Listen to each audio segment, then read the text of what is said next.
这些塑料套子呢，就是洗衣机的连轴器的轴套子。这个呢是老式洗衣机维修中呢你逃不掉的问题，也是经常容易损坏的问题。它损坏一般有什么故障呢？它损坏以后呢，你这个甩干筒转的时候呢，感觉就像不通心，往一面歪，或者甩的时候呢，筒呢会往一边咣的。没错，洗衣机转的时候呢，筒咣的时候呢，有很多情况，除了筒弯和电机腿皮眼问题呢，还有一种情况就中间这个轴套子好出现问题。所以说这个呢是很容易损坏的原件，所以说呢维修中也要备一下，这个很便宜啊。当然我这个已经用完了，一年呢也会遇着5、6个，因为我们这个小县城呢，这种笨式洗衣机非常的多。也就是这个样子，这呢就是洗衣机的连轴器啊，它上面呢是顶着那个电机轴的，这个轴呢有最常见的呢一般是14个的，也就是指这个内径啊，14个的轴。也有12的，12的用的不是非常多，一般都是14的轴，也就是这样的连轴器。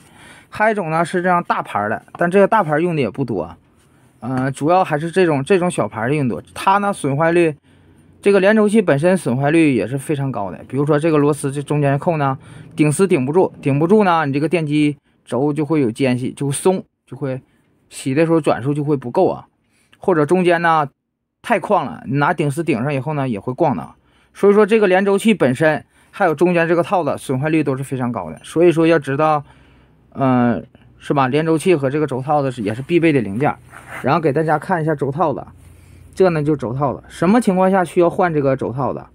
在洗衣机发生这个连轴器这个轴套子发生那个洗衣机这个轴啊，尤其是甩干筒那头发生了电机转的时候呢不稳不通心的时候，那你需要一个排除电机腿、连轴器，是吧？洗衣机筒、皮碗都是有可能的。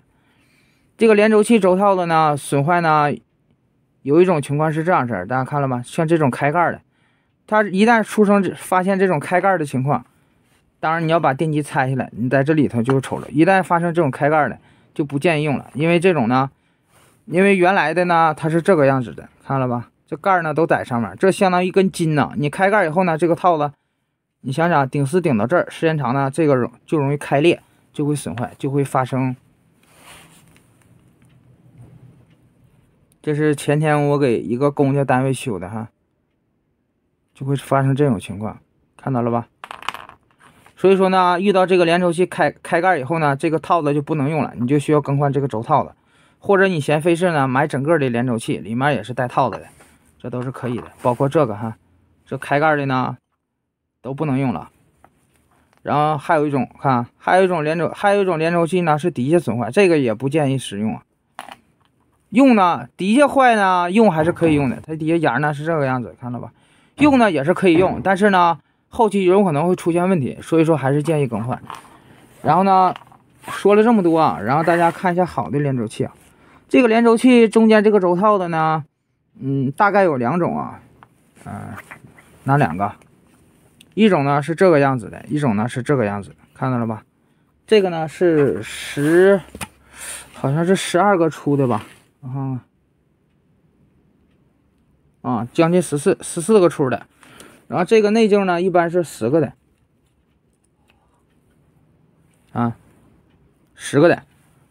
上面呢是14个的，内径是10个的，这个是最常用的，连轴器里最常用的。还有一种呢是上面是16个的，底下是12个的。16个，底下呢是12个，看到了吧？这种呢用的不是非常多，但是也建议大家准备一个。另外，你更换的时候呢，这个轴套子要注意啊。轴套子呢，原来带的都是平的，看到了吧？那个你那个洗衣机那个筒那个电机轴呢，完美的顶到这儿，是正好的顶到这个顶丝这个眼的。有些连轴器呢是这个样子的，上面有一个横杠，看到了吧？就会照原来呢高了一点点，高了这一点点呢，有可能没影响，有可能也有影响。